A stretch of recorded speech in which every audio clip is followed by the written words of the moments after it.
have you been farming on this current farm? On this current farm, 10 years.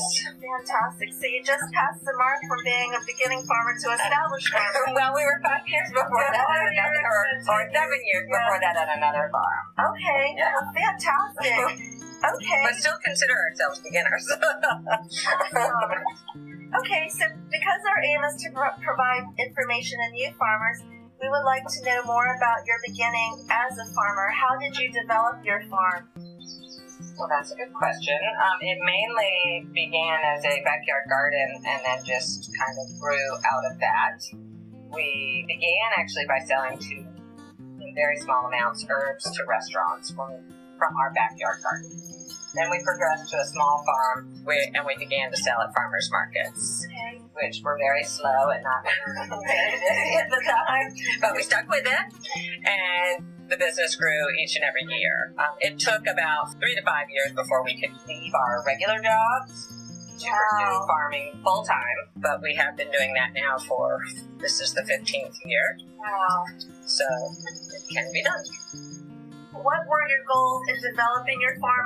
Our goals were to make a living, to make a decent living. Make a decent living? Yes. What does that mean? Not feel overly stressed with financial concerns. So to make you're there now, Yeah. I think. Okay. Yeah. But how many years it took you? You're 15 years in now or so. I mean, when did you feel that was happening? I actually felt that probably about between the 5th and 6th year. Okay. 5th and 7th year. It's very interesting because most of the beginning farmers dump out, over half of them, at the 5-year mark. Oh. So perhaps we were almost there. Maybe. Oh my goodness. Okay, that's very inspirational. Okay, good. I cannot stress enough how much I think hiring help helps. I think people really wait. They feel they can't afford to do that. And my attitude is you can't afford not to do that. From the very beginning? We started, I think, our 2nd year. George and I managed it our 1st year by ourselves, and then we just started looking through, with the help of our local extension agent. He would give us like local high school farm kids names. So kids that high schoolers, so you didn't have to pay them a whole lot, but they were raised on farms perhaps, so they understood the nature of the work. So that was our initial group of employees.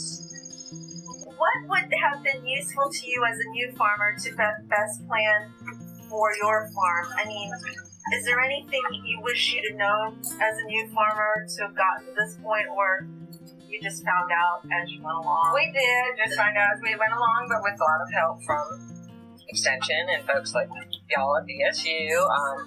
But certainly the things I always wished for when we were getting started was workshops on machinery, on different tools and machinery, small machinery.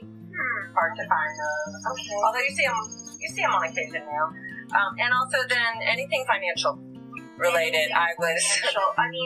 Anything, or tax related. Y'all did a great tax workshop last year, which I was excited to see that. So anything business, financial, tax related. Do you have any advice for new and beginning farmers in regards to labor, just general? I do. I think, like I said, to get some kind of help. It's my attitude that always the help will pay for itself by helping you to accomplish more.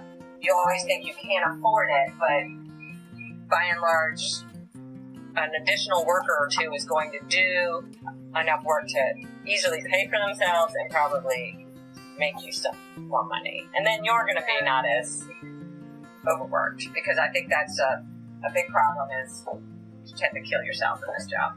Right, and then perhaps even it could help with the sense of isolation.